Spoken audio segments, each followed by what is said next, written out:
bien, c'est la tendance bras de chemise qui l'emporte. Alors, il m'appartient, très modestement, mais avec beaucoup de plaisir, de vous proposer une conversation ensemble et bien entendu avec vous. Cette conversation avec Bernard Thibault, elle fait tout à fait sens aujourd'hui. Pourquoi? Eh bien parce que être de gauche entretient un rapport particulier avec le travail. La gauche s'est construite historiquement par rapport à l'organisation du travail, par rapport à ce que le travail pouvait avoir de réducteur, voire de dangereux. Et c'est donc, je crois, un sujet qu'on ne peut pas contourner quand on a le loisir, la volonté de reconstruire la gauche. Alors, Bernard Thibault, on ne le présente pas, ou on le présente peu, puisque c'est un homme public. D'abord, comme responsable de la Fédération des cheminots de la CGT, enfin en tout cas, bon, il y a eu un avant, mais nous ne connaissions pas. Ensuite, bien entendu, comme secrétaire général de la CGT, mais je dirais presque aujourd'hui, bien entendu, avec ce passé qui n'est pas neutre dans ce que tu fais aujourd'hui, comme administrateur au titre des salariés de l'Organisation internationale du travail, et précisément du BIT. Pourquoi?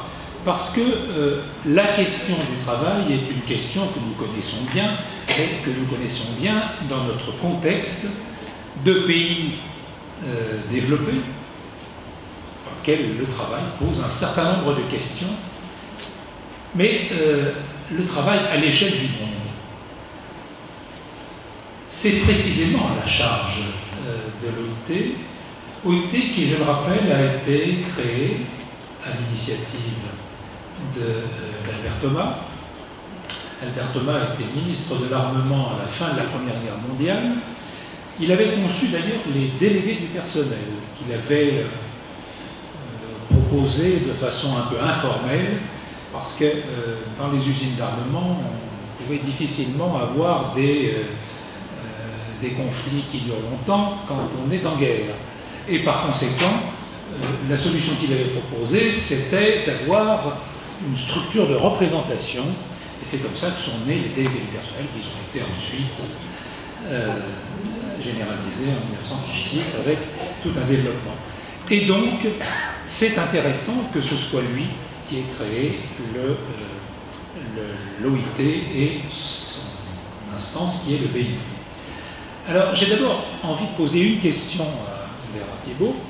C'est finalement cette logique de l'OIT avec un collège salarié, un collège employeur et puis un collège gouvernement. Comment on la vit aujourd'hui? Comment est-ce qu'elle permet de s'emparer des problèmes du moment en matière de travail? Et quelle est sa vision, bien entendu, du travail de l'OIT? Une première question déjà très vaste.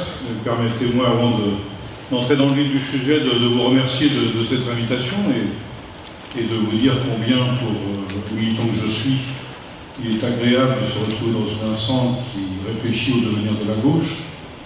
Il y a beaucoup d'orphelins aujourd'hui, et si seulement après ce week-end il pouvait y en avoir un petit peu moins sur le plan politique, ce serait déjà une prouesse importante. Et je suis heureux aussi et je suis aussi heureux que, ça va sans doute de soi avec le premier considérant, que le thème du travail ait été retenu parmi les thèmes de réflexion, puisque toute évolution positive pour les travailleurs, j'entends, ne peut à l'expérience venir que de la gauche. Ça ne peut pas venir de la droite. C'est une évidence. Donc les travailleurs ont besoin de cette réflexion.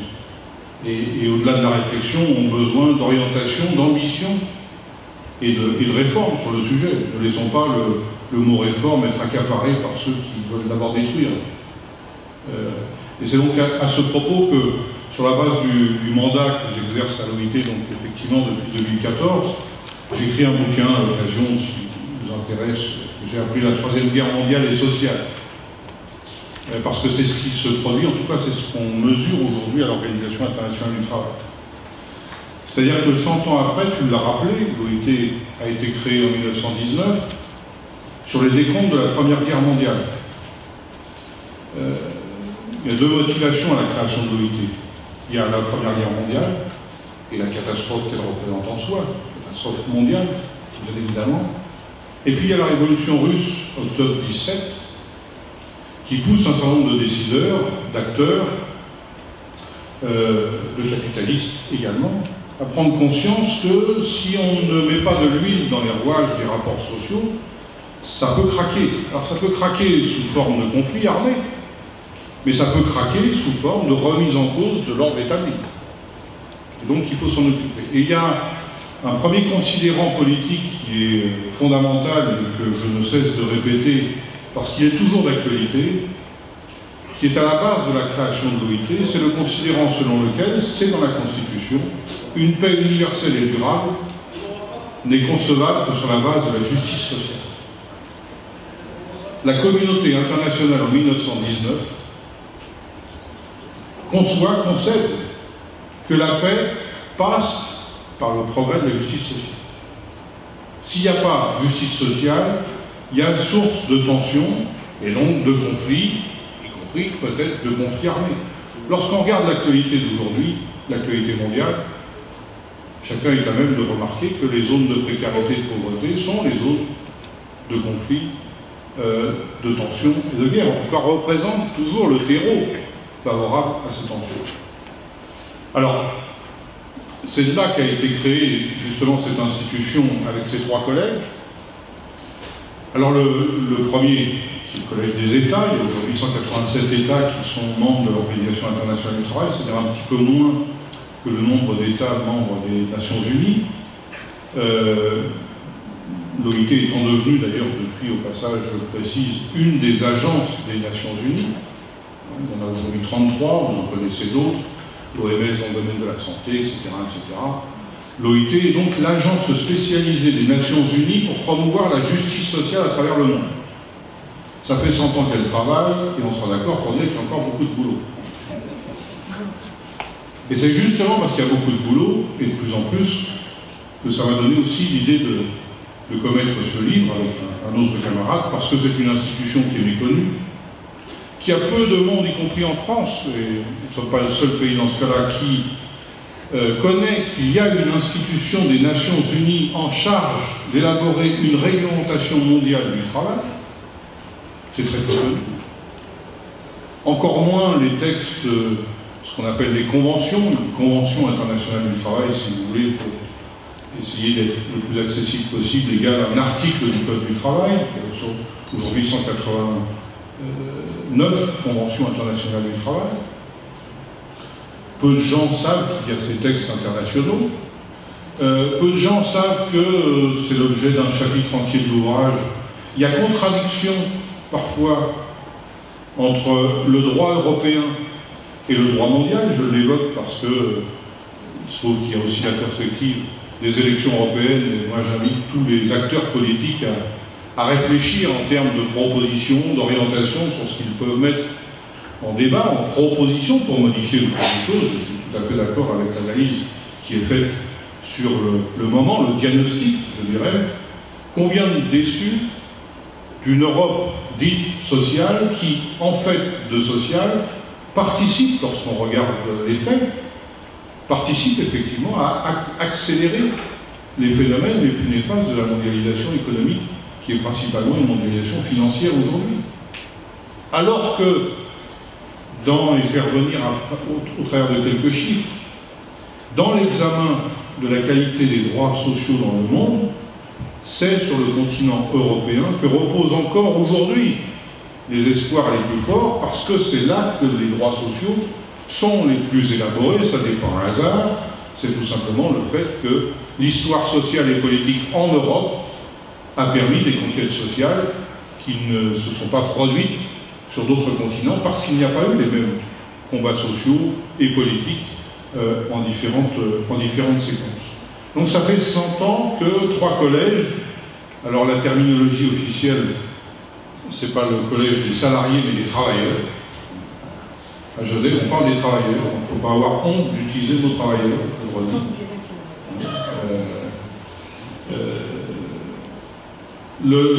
L'autre collège, ce sont les États, 187 États, je vous l'ai dit, mais 187 États avec le profil de chacun de ces États.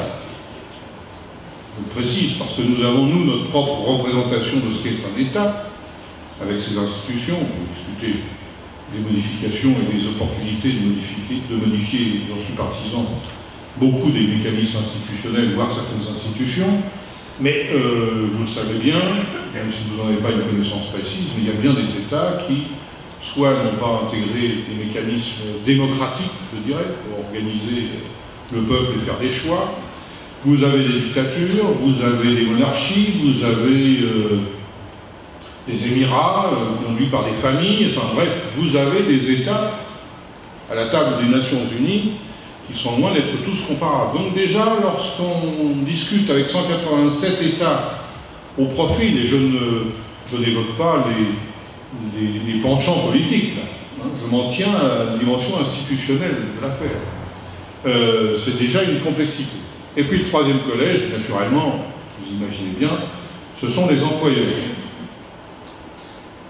Avec cette difficulté qui n'est pas propre à cette institution, c'est que ce sont de moins en moins des employeurs qui représentent des employeurs, mais de plus en plus des avocats d'employeurs qui parlent au nom des employeurs. Ça peut apparaître technique ou un petit peu particulier, mais vous comprenez bien que ce n'est pas du tout la même chose. Imaginez un conflit dans une entreprise qui porte sur l'évolution des salaires, par exemple.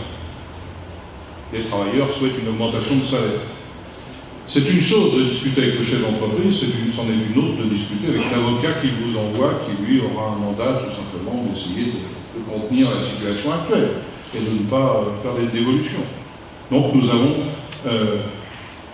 cette difficulté. Alors le moyen donc c'est l'élaboration de normes internationales du travail et dans les difficultés que nous rencontrons, notamment avec les États, mais aussi avec les mécanismes de l'institution, c'est qu'une fois qu'une norme du travail qui a le statut de traité international, à la différence de tous les autres traités internationaux, ceux-ci ne sont pas rendus d'application automatique dans chacun des États, même s'ils sont adoptés par une conférence internationale du travail. Autrement dit, le premier défi pour la réglementation mondiale du travail, c'est naturellement de discuter du contenu des normes. Vous allez trouver des normes dans les 189 aujourd'hui qui portent sur les salaires, sur le temps de travail, sur l'interdiction du travail des enfants, l'interdiction de l'esclavage, etc. Je passe les meilleurs. Mais, à part pour 8 textes qui sont considérés comme des textes fondamentaux, pour tous les autres, l'application est laissée au bon vouloir de chacun des États. Vous comprenez la difficulté. On est sur du droit mondial dont la mise en œuvre repose sur le bon vouloir de chacun des États. Et dans le panorama mondial, vous allez trouver naturellement des États beaucoup plus volontaires que d'autres pour mettre en œuvre ces conventions internationales du travail. La France est de ce point de vue-là plutôt bien située, puisque nous sommes le 2e pays au monde dans les engagements, dans le respect des conventions internationales du travail.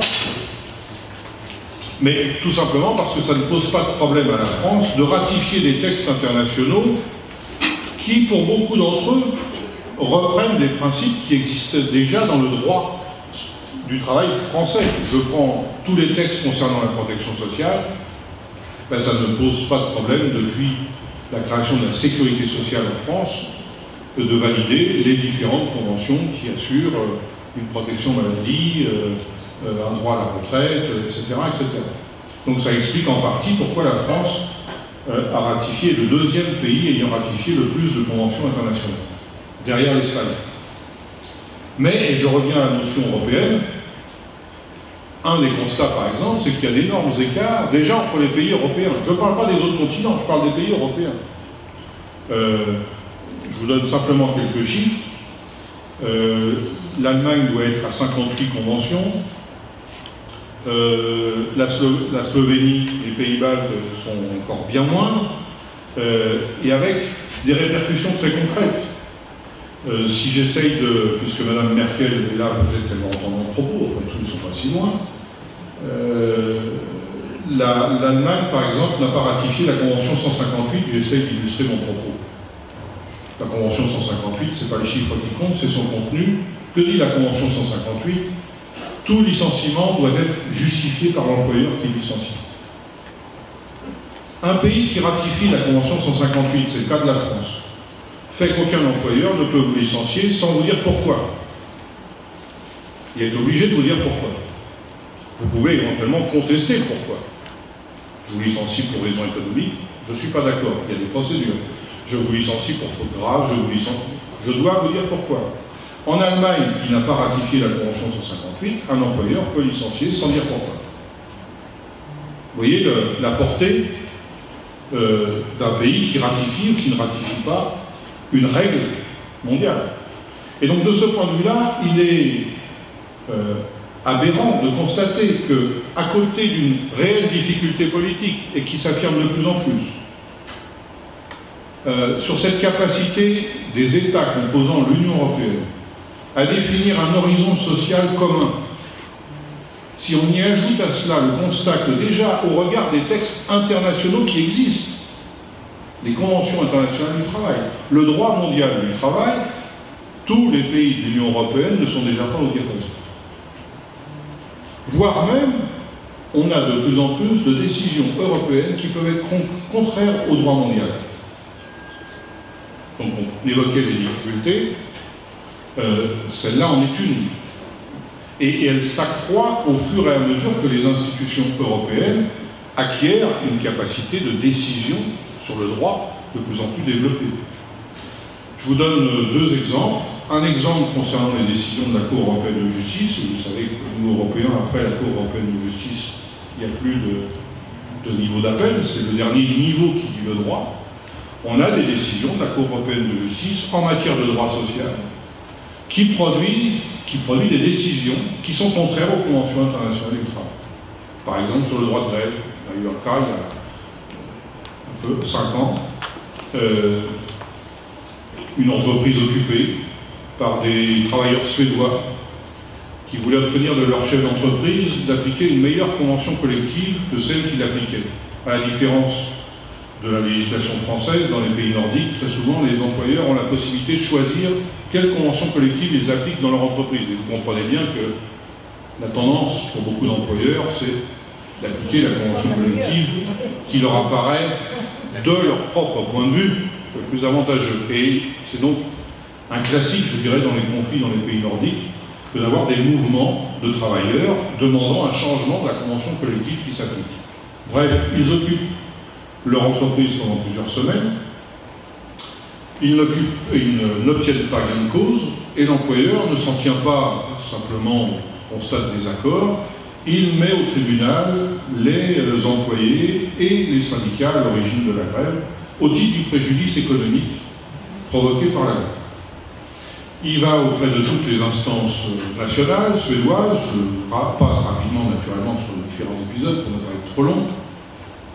Tous les tribunaux suédois lui disent « Monsieur le patron, vous êtes bien gentil, mais on a bien regardé le droit. Une grève, effectivement, ça porte préjudice. On ne peut rien faire pour vous, on est désolé. » Et ils ne vont pas jusqu'à lui dire « Vous auriez dû négocier sur le contenu du conflit. » Mais bon, il va jusqu'à la Cour européenne de justice. Et là, la Cour européenne de justice affirme que le préjudice économique subi par l'entreprise est disproportionné au regard de la nature de la revendication à l'origine de la grève. Autrement dit, la Cour européenne de justice estime que la grève était infondée au regard de la revendication. C'est naturellement complètement contraire à la Convention 87 de l'Organisation internationale du travail, qui interdit une appréciation sur le bien fondé d'une action collective, la libre organisation et la liberté collective d'organisation des travailleurs et de revendication. Il y a quelques cas, naturellement, qui valent un encadrement de cette liberté. C'est tout ce qui a trait à la sécurité des populations ou aux restrictions dans des domaines très précis. Par exemple, l'OIT admet qu'on ne reconnaisse pas le droit de grève dans les armées. Et encore moins qu'ils puissent défiler avec leur outil de travail. Naturellement, ça considère qu'un État est en droit d'interdire le défilé des chars en dehors des fêtes nationales. Donc tout ça pour, un peu longuement, je m'en excuse, mais je dirais aujourd'hui, la principale difficulté de l'ordre politique, elle a trait tout simplement à la crise du multilatéralisme. La crise de la capacité des États aujourd'hui à dessiner et à décider d'options partagées par la communauté internationale pour porter un certain nombre de valeurs et de principes.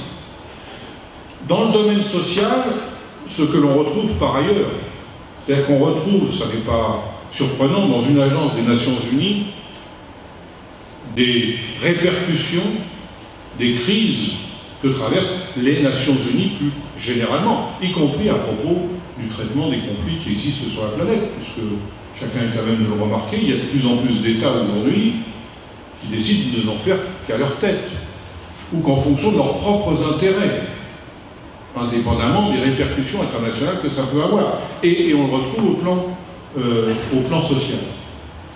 Avec un autre phénomène, et ça vaut des propositions aussi dans ce domaine, des propositions pour faire évoluer l'institution, parce que tout en évaluant les limites de l'institution, je ne me prononce pas ni pour sa disparition, sa dissolution. Il y a certains acteurs qui considèrent que c'est trop cher, hein, comme d'autres institutions internationales. Mais il faut savoir ce qu'on veut. Avoir une mondialisation économique, une mondialisation financière, et pas une progression de la mondialisation du droit social, c'est forcément catastrophique, c'est ce qui se produit pour les travailleurs. Et une des motivations de ce bouquin, c'est aussi de mieux faire comprendre ce qui se passe ailleurs, dans un pays comme la France où les droits sociaux sont particulièrement développés, parce que sinon on ne comprend pas les attaques forcenées contre la qualité des droits dans les pays où ce droit est le plus développé dans les comparaisons mondiales. Je prends un seul ou deux chiffres et je m'arrête là. Je sais qu'il y a d'autres questions, c'est pour ça que je m'arrête là. Aujourd'hui, l'économie informelle utilise 60% des emplois dans le monde. 60% des emplois sont dans une économie informelle, qui n'est pas déclarée, qui ne paye pas d'impôts, qui ne paye pas de cotisations sociales. 60% des emplois. Dit autrement, ça veut dire que nous, travailleurs en France, sommes dans la minorité mondiale avec des contrats de travail et un code du travail. Aujourd'hui, nous sommes dans la minorité mondiale. Et autre chiffre, 74% de la population mondiale n'a pas de véritable système de protection sociale. 74%. Un peu plus d'un sur deux a une retraite, 1 sur 2 une couverture maladie, 12% des femmes des allocations maternité, 12% des chômeurs indemnisés, tout ça c'est des moyennes, uniquement des moyennes mondiales. Vous allez trouver dans des moyennes naturellement des pays, lorsque je vous dis que 60% des emplois dans l'économie informelle, vous avez des pays où 95% des emplois sont dans l'économie informelle. Et dernier chiffre, la moitié de la population vit dans des pays où le droit syndical n'est pas protégé ni par la Constitution, ni par une loi, ou un décret, ou un texte national. La moitié de la population du monde vit dans des pays où le fait syndical n'est pas reconnu, alors qu'une convention internationale dite universelle est censée protéger cette liberté fondamentale pour les travailleurs. Et quand j'évoque cette moitié de population qui vit dans des pays où il n'y a pas de la liberté syndicale, il faut citer quelques pays pour avoir une vraie représentation.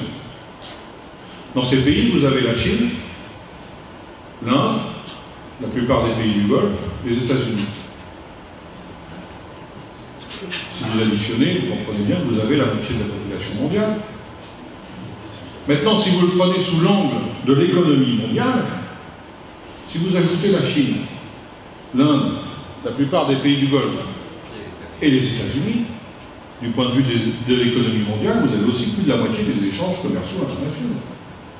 Ça veut dire que plus de la moitié des échanges internationaux sont organisés sur la base de pays où l'on prive les travailleurs du droit d'association, d'expression, je ne parle même pas du droit de revendication, mais de la liberté d'association. Alors, ce qui ne veut pas dire que dans ces pays, on ne rencontre pas des syndicalistes. Je m'arrête un instant, je prolonge ma promesse. Mais si je prends la Chine, il y a des syndicalistes en Chine, il y a un syndicat en Chine. La Confédération des travailleurs chinois, article 1 du statut, inscrit son action dans le cadre des orientations fixées par le comité central du Parti communiste chinois. Là, c'est clair, c'est inscrit. C'est dans les statuts. Il n'y a pas de débat à avoir, c'est comme ça. Ce qui n'empêche pas qu'on recense, avec les associations qui s'en préoccupent, à peu près 100 000 grèves en Chine par an. Et d'ailleurs, la Chine est l'un des seuls pays au monde, de manière contradictoire, un des seuls pays au monde où dans le rapport de l'OIT sur l'évolution des salaires entre 2016 et 2017, à la différence de la plupart des autres pays du monde, la Chine est l'un des rares où la part des richesses redistribuées aux travailleurs a augmenté. Pourquoi elle a augmenté? À la fois parce qu'il y a des grèves sauvages, entre guillemets, parce que pour être sauvage en Chine, il faut faire attention quand même. Mais aussi parce que le pouvoir politique a pris conscience qu'il fallait mettre de l'huile dans les rouages. Parce qu'avant lui, il n'ignore pas qu'il y a bien d'autres régimes qui, socialement, a pu être déstabilisés. Et donc on ne peut pas considérer, j'y reviens, qu'au motif qu'il y ait des syndicalistes en Chine, il y a une conformité avec la Convention 87 et 98 sur la liberté syndicale. Si je prends le cas des États-Unis, pays réputé pour être un pays de liberté, pour être syndiqué aux États-Unis, il faut que vous soyez dans une entreprise où 50% des travailleurs votent pour la présence d'un syndicat dans l'entreprise. Si vous n'avez pas 50% des travailleurs d'accord sur une présence syndicale, vous ne pouvez pas être syndiqué. Donc c'est une liberté très encadrée. 50% du personnel de l'entreprise. Sinon, vous n'avez pas le droit d'implanter une section syndicale et vous ne pouvez pas être syndiqué individuellement. Alors il y a des référendums, il y a des listes d'émargement, il y a des campagnes. Un des premiers budgets de la FLCIO, la Confédération américaine, c'est de faire des campagnes aux portes des entreprises pour essayer de convaincre 50% des travailleurs de soutenir la présence d'un syndicat dans leur entreprise, sachant que la présence d'un syndicat est la condition pour obtenir des négociations collectives dans l'entreprise. Si vous n'avez pas de section syndicale, il n'y a pas de négociation collective.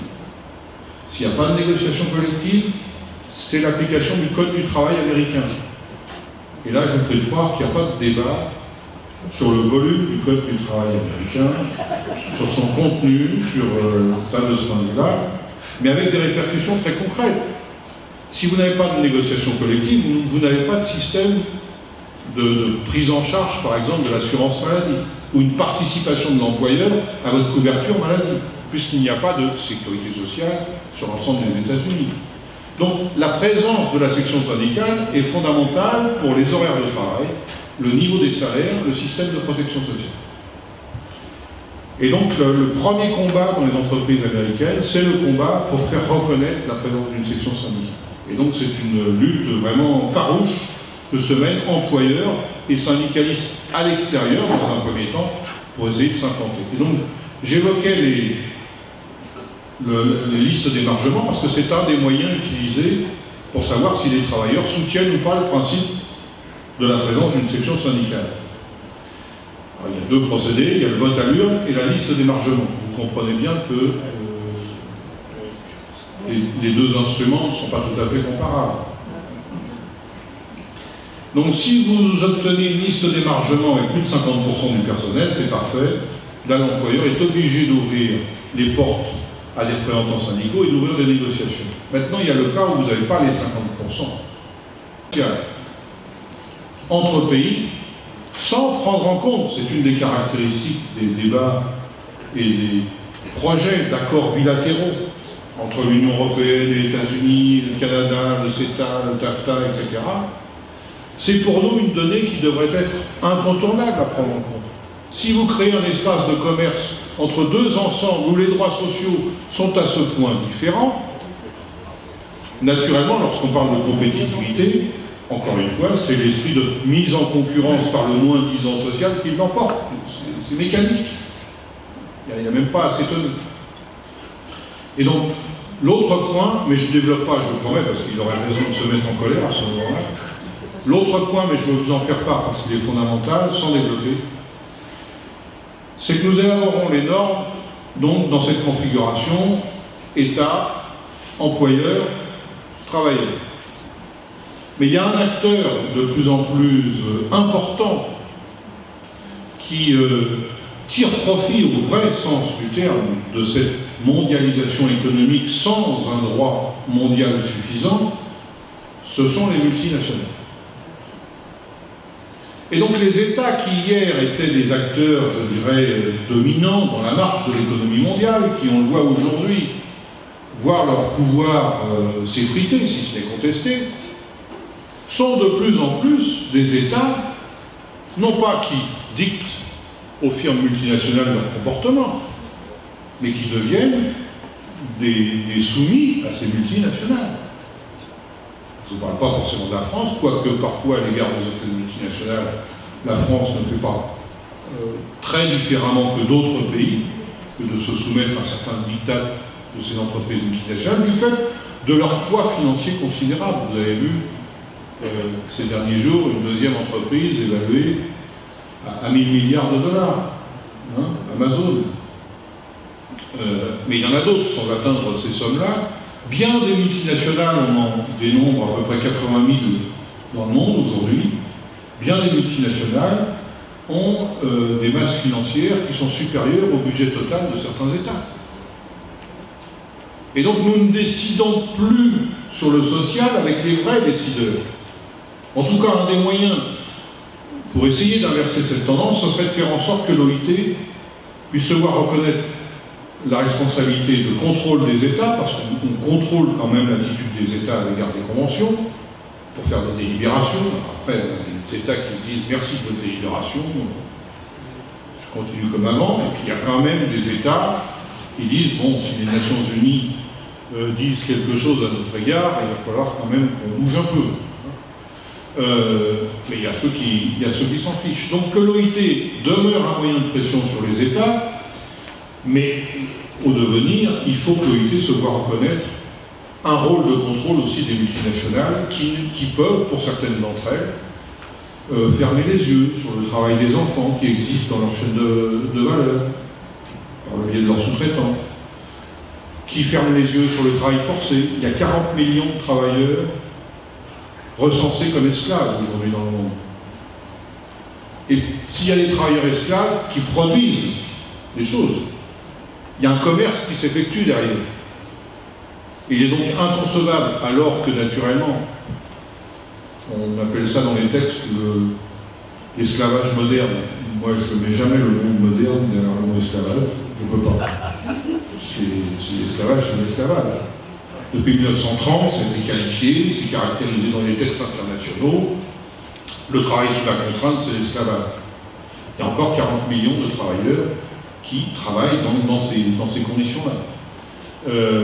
Eh bien, il n'est pas possible que les règles du commerce international s'accommodent quelque part, ou ne soient pas plus actives pour éradiquer cette forme de surexploitation.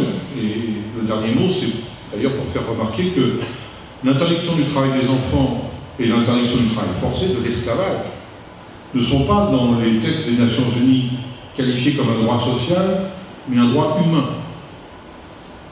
de valeur donc supérieure, tout simplement parce qu'on touche à la dignité de la personne. Ce n'est pas une question de droit social. Faire travailler les enfants, c'est les priver toute perspective de devenir citoyen par la suite, ou en tout cas d'affaiblir très largement le pourcentage de chances qu'ils puissent devenir des citoyens.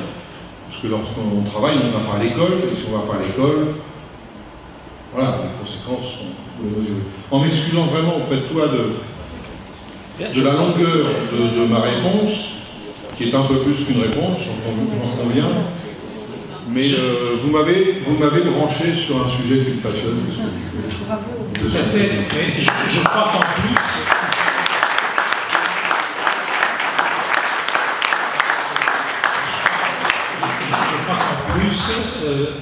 nous avions discuté pour identifier les sujets dont il était intéressant de parler. Je crois qu'on les a tous traversés. Ah bon. Et donc, ça n'est pas la peine que je relance, mais par contre, si l'un ou l'autre dans l'Assemblée a des réactions ou des questions, oui, juste là.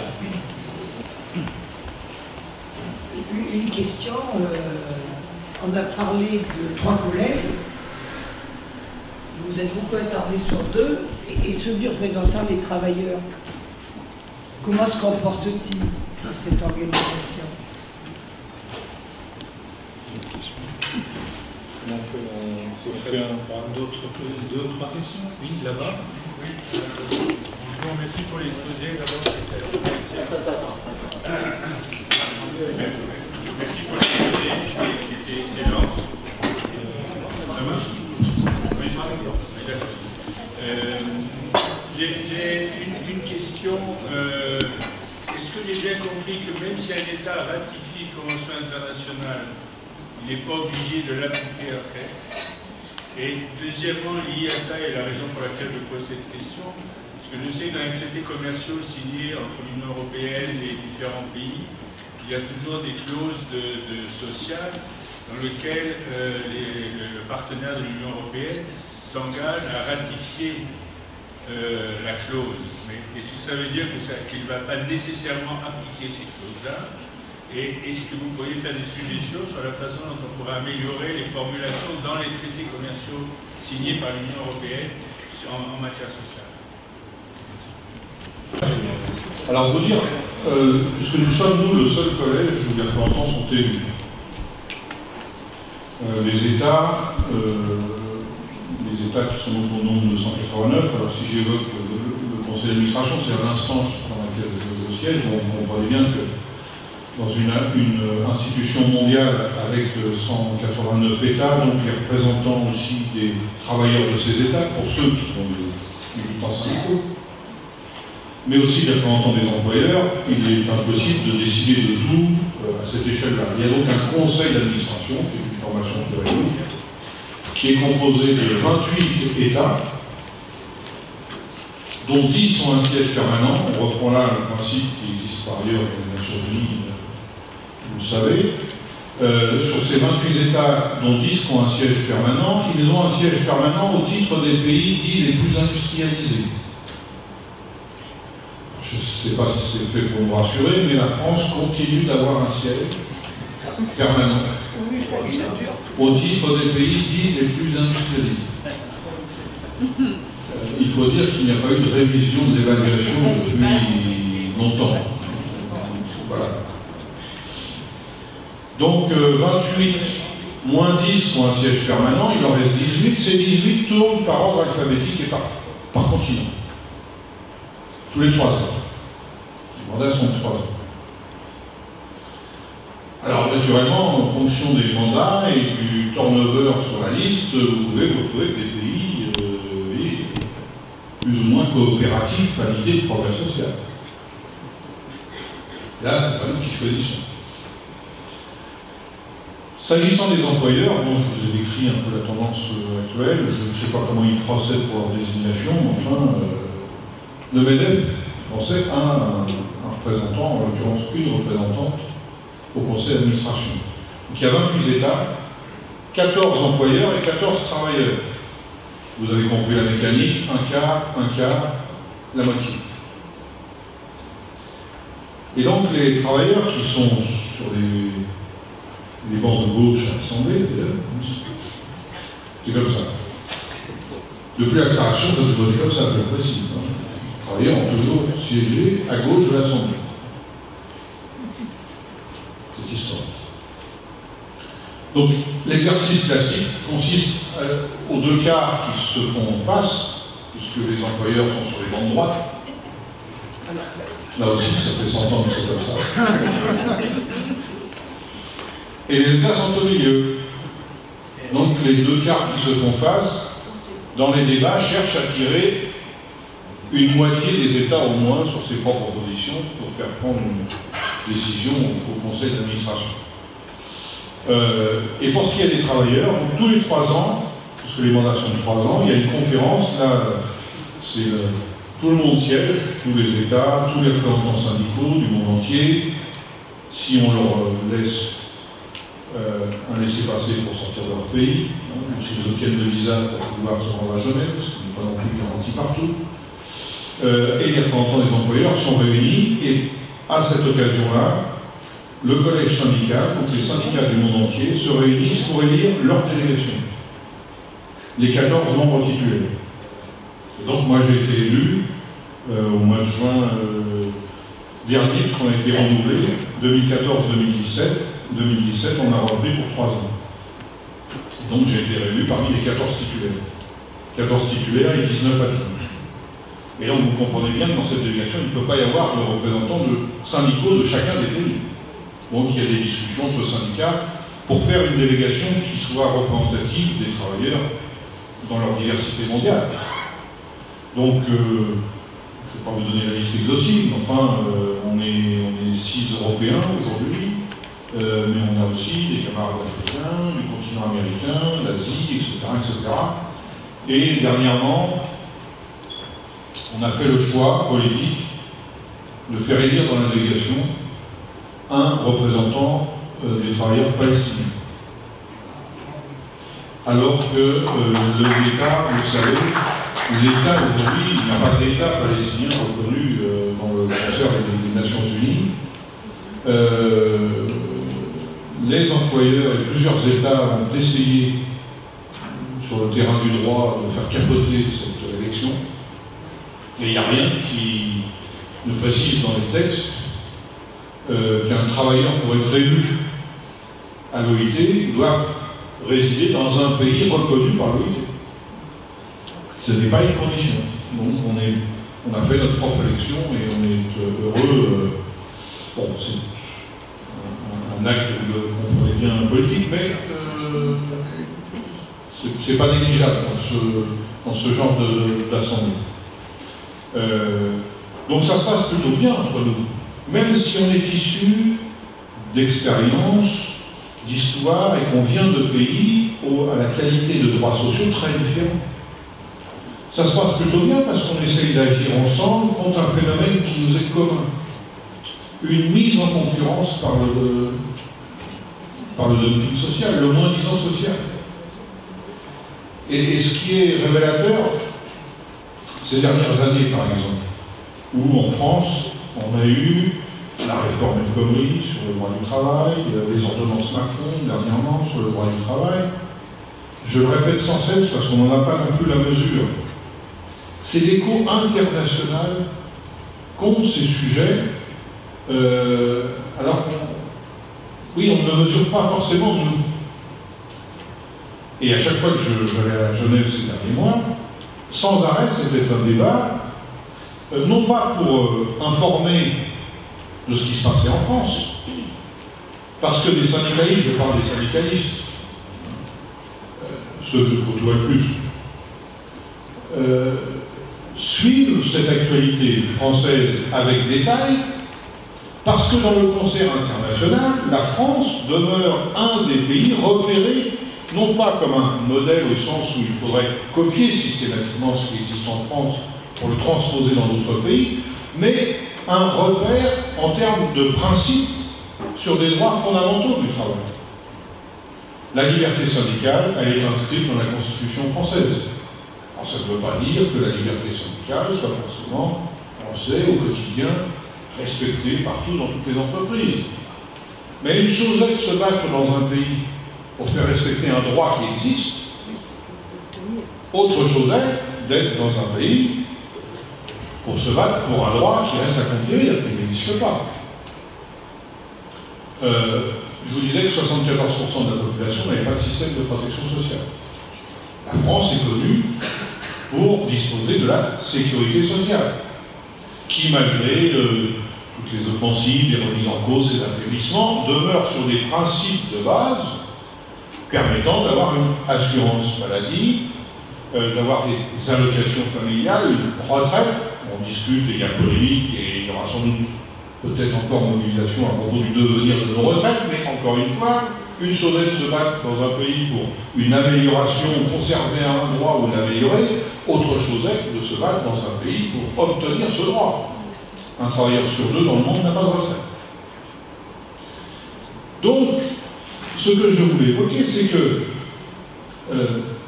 l'attention très particulière, il y a d'autres pays qui suscitent une telle attention, mais la France, sans doute dans le peloton de tête, s'explique par le fait que tout le monde sait que si dans les pays où les droits sont les plus développés, à leur tour, ce qui est à l'ordre du jour, c'est les régressions sociales, c'est leur propre perspective qui en prend un coup également. Un des exemples parmi tant d'autres, j'ai cette image en tête, c'est un rassemblement qui avait eu lieu dans une ville au Bangladesh pendant les manifestations en France contre les dispositions de la loi El Khomri. Des militants syndicaux au Bangladesh, se réunissent, ils n'étaient pas très nombreux, ils étaient une cinquantaine, mais prennent le soin de se réunir, de confectionner une banderole en français. Solidarité avec les travailleurs et les syndicats français contre la remise en cause du droit du travail en France. Des militants syndicaux Bangladesh. 95% du travail n'est pas déclaré au Bangladesh. Vous vous dites qu'ils ont autre chose à faire, non? Mais pourquoi ils le font? Pourquoi ils le font? Ils le font pour cette raison-là. Ils le font pour cette raison-là. C'est-à-dire leur propre combat sur leur terrain dans une précarité parmi les plus extrêmes. Le Bangladesh fait partie des pays où on nous appelle parler de droit social. Et en termes de droits syndicaux, c'est le bâton très souvent qui s'exerce. Et bien voilà, ça s'explique de ce point de vue-là. Donc ça se passe très bien sur notre capacité sur chacun des sujets, parce qu'on le fait un peu comme un groupe politique le fait au Parlement, à l'Assemblée ou au Sénat. On se concerte pour définir nos positions communes. Même si on vient d'horizons, encore une fois, très différents, et avec des pratiques syndicales, des histoires sociales locales très différentes, mais on n'a pas de difficulté à arrêter des positions qui soient communes. Encore une fois, parce que la caractéristique, c'est l'extrême précarité qui gangrène toutes les sociétés du monde, à des degrés différents, à des niveaux différents. Mais la tendance, elle est universelle ensemble. La précarité des travailleurs dans la relation au travail. Quel devenir du travail? C'est le sujet qui est officiellement retenu pour l'anniversaire de l'OIT, parce que l'organisation va avoir 100 ans l'année prochaine. Donc nous, ce qu'on souhaite, c'est qu'il y ait un diagnostic sur les droits sociaux, mais c'est qu'il y ait aussi un diagnostic sur l'institution. Qu'est-ce que les États acceptent de faire pour renforcer les prérogatives de l'institution mondiale? Sinon, on verra toujours des travailleurs mis en compétition par le moins-disant social. C'est pas possible que 100 ans après, on ait encore du travail des enfants. C'est pas possible qu'on puisse avoir encore de l'esclavage. C'est pas possible qu'on puisse encore 100 ans après priver la moitié de la population du monde du droit syndical. Parce qu'à ce moment-là, tout le débat ou toute la bataille idéologique autour du thème de la compétitivité, c'est complètement faussé. Si on compare les travailleurs qui ont une protection sociale, qui ont un droit de s'associer, de revendiquer, d'intervenir sur leur travail, avec des travailleurs qui sont bâillonnés et qui meurent au boulot, c'est une compétitivité, on va bien les termes du débat. Libre et non faussé. Libre et non faussé, tout à fait.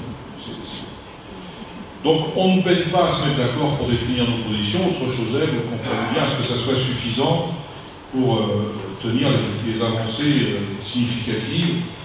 On marque de temps en temps quelques points. Dernièrement, on est parvenu à faire, plusieurs années, à amené le gouvernement des îles Fidji à adopter une loi reconnaissant la liberté syndicale dans le pays. Alors, les îles Fidji, ça ne fait pas le 20h tous les soirs, c'est vrai. C'est même un pays qui n'est pas très connu, à part les adeptes du rugby, qui arrivent un peu dans la salle. On est à Marseille, hein. Il y a quand même des adeptes du rugby. Bon. Je ne demande pas de lever la main, parce que... donc pour nous, ça peut apparaître tout à fait banal, mais je me rappelle le jour où on a fait voter le conseil d'administration et qu'on a obtenu une majorité, contraignant le gouvernement à adopter une loi sur la liberté syndicale, le gouvernement fidjien. Les militants syndicaux des Fidji, parce qu'il y avait des militants syndicaux, il y a des militants syndicaux aux Fidji depuis des années. Et à chaque fois qu'ils entreprennent des actions syndicales, ils le font à leur risque et péril. C'était illégal jusqu'à présent. Et je crois que pour eux, cette décision, elle était fondamentale. Ils en avaient les larmes aux yeux. Donc, même si ça peut apparaître des petits pas pour nous, à l'échelle de notre droit, pour certains travailleurs, ces pas marqués représentent parfois des avancées très importantes. Dernière en date, mais qui nécessite d'être confirmée dans le temps, je suis très prudent sur le sujet. On a près de 50 campagnes sur la situation au Qatar. Le Qatar, les autorités qataries ont affirmé déclencher tout un processus législatif destiné à mettre un terme à un principe, qui est le principe de la kefala, peut-être que certains d'entre vous connaissent, qui est pratiqué dans la plupart des pays du Golfe et qui permet de caractériser le travail comme étant dans une situation d'esclavage au Qatar. Puisque la kefala, c'est le principe que l'employeur vous confisque votre passeport dès lors qu'il vous a embauché. Donc vous êtes privé de liberté de circulation dès lors que vous êtes embauché par un employeur. Et le Qatar, c'est 2 300 000 habitants. Et il y a 1 800 000 travailleurs immigrés du Qatar. Sur les 2 300 000, il y a 500 000 Qataris qui font travailler 1 800 000 travailleurs immigrés. Ils sont tous sous le régime de la kefala. Donc sous la contrainte, donc c'est une forme d'esclavage. Là aussi, ça rejoint l'autre question ou l'autre remarque sur les relations internationales entre États. Lorsqu'on contracte des accords commerciaux, pourquoi pas, avec toute une série de pays. La France, mais surtout l'Union européenne, c'est là que c'est à ce niveau-là que les choses devraient évoluer, doit être plus exigeante en matière de résultats dans le domaine du respect des droits sociaux. Je ne dis pas d'exiger d'autres pays de se mettre au diapason du droit européen, mais d'être dans une direction, d'être au moins dans une direction. Si on contracte avec le Qatar, on doit au moins contracter pour qu'aucune activité importée du Qatar ne soit issue d'un travail sous forme d'esclavage. Au moins ça. Au moins ça. Et puis d'autres pays issus du travail des enfants, par exemple. Or, ça existe. Et on n'est pas le seul pays pouvant procéder. Alors, dans les textes, il est écrit, dans les accords commerciaux que la France signe, il est écrit que ça doit se faire dans le respect. Mais ça ne se fait pas dans le respect. Et il n'y a jamais de dénonciation des accords lorsqu'on ne respecte pas les clauses sociales. C'est ça qu'il faut faire évoluer. En changeant les outils, en voyant les instruments de contrôle. Bref, il y a matière à améliorer. Un autre levier, c'est de faire une comparaison entre institutions internationales. Et dans les propositions que je porte, parce que je suis un peu comme le week-end de réflexion, pour à la fois réfléchir sur le constat, mais aussi essayer de se projeter et soumettre des propositions sur la table pour une société meilleure, plus juste, plus équitable. On va dire une société de gauche, parce que là, ça va paraître trop ambitieux. Déjà plus juste. Dans les suggestions, il y a un rééquilibrage entre institutions internationales à opérer. 2 institutions parmi d'autres, l'OMC, l'Organisation mondiale du commerce, et le FMI, le Fonds monétaire international. Il n'est pas normal que le FMI, organisme prêteur à l'égard des pays qui officiellement ont besoin d'argent, il est bien connu qu'on prête d'abord à ceux qui ont besoin d'argent, hein, vous le savez. Donc le FMI prête de l'argent aux États qui en ont besoin, mais que le FMI mette ses conditions pour prêter de l'argent, et que surtout, dans ces conditions, il puisse y avoir l'exigence qu'un pays se mette en conflit avec les normes internationales du travail pour avoir de l'argent. Vous, les Grecs, je vous prête de l'argent, parce que vous êtes dans le besoin, mais la contrepartie, je vous demande de diminuer le niveau des pensions versées aux retraités. C'est une infraction à la Convention 98 sur la liberté de négociation. Vous, les Roumains, je vous prête de l'argent, parce que vous en avez besoin, mais je vous demande de mettre entre parenthèses, pendant 4 ans, certains articles du Code du travail qui coûtent trop cher aux finances publiques. C'est une infraction aux conventions internationales du travail.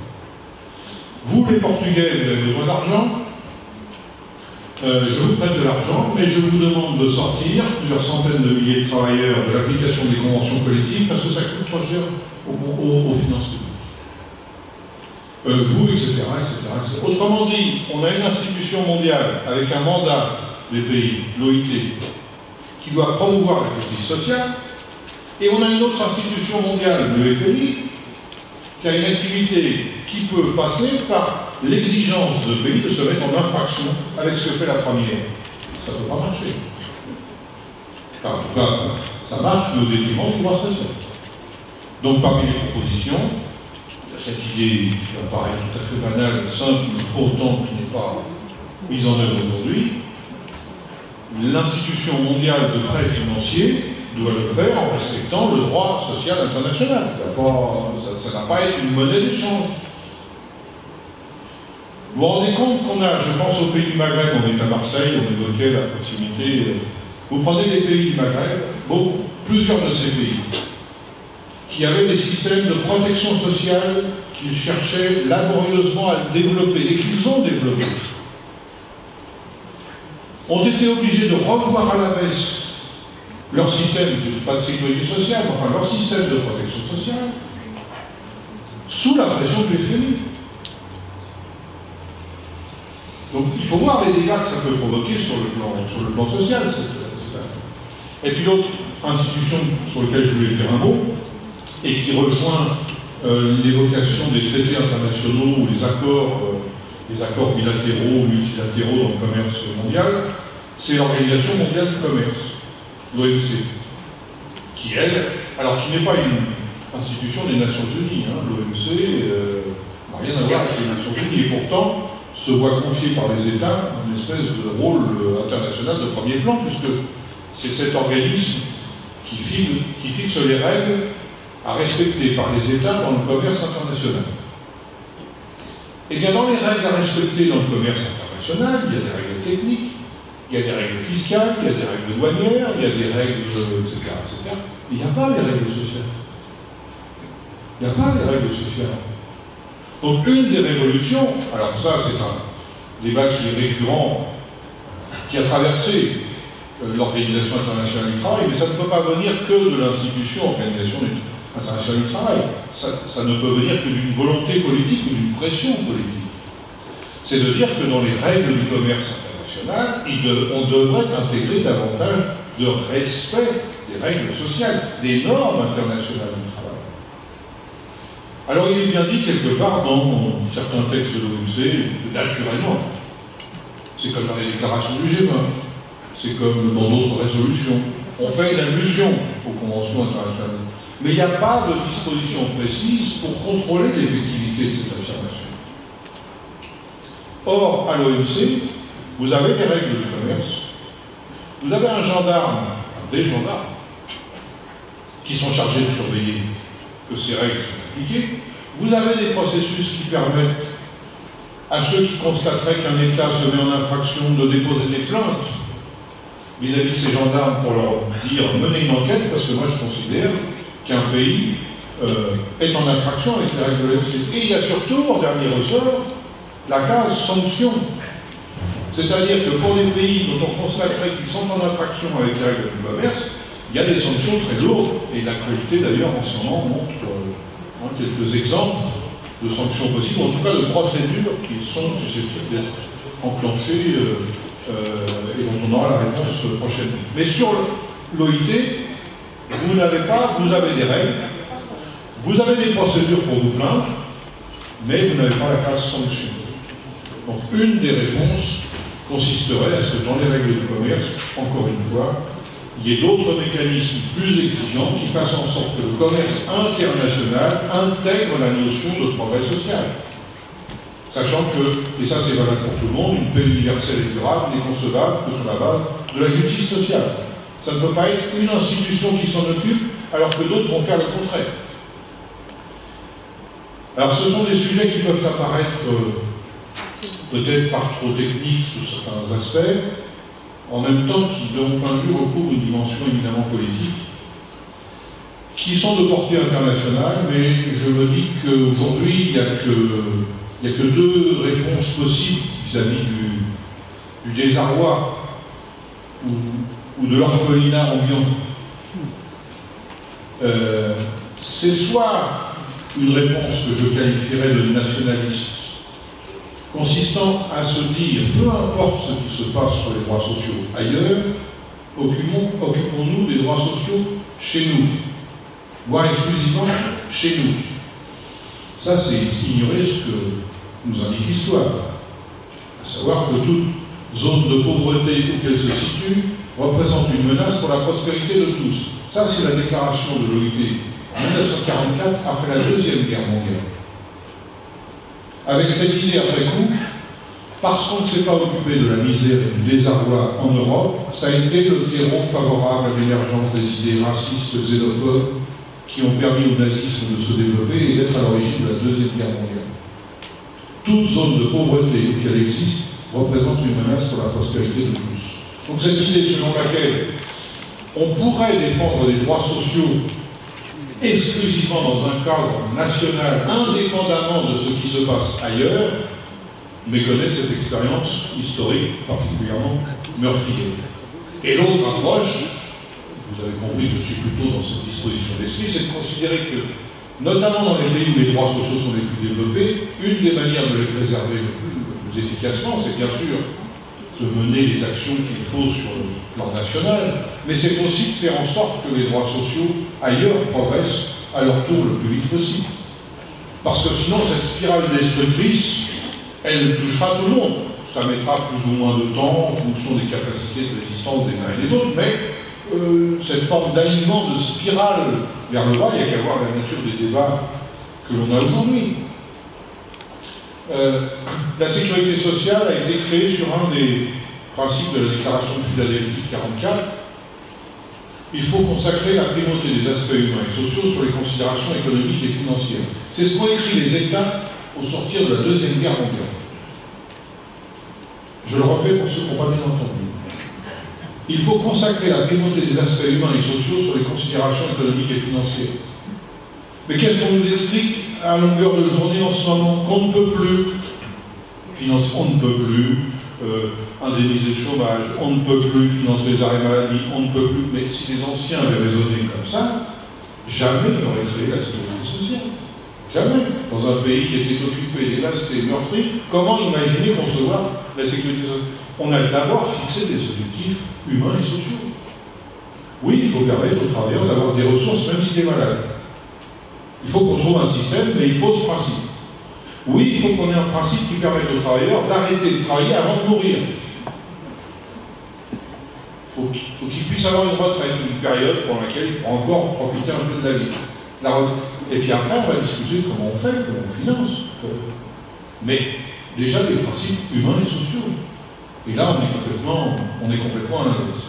Mais je crois qu'il est temps que je m'arrête. J'aurais plein d'autres choses à vous confier, mais il est sans doute temps que j'interromps ce trop long monologue en vous remerciant de nouveau de votre invitation et en espérant que ce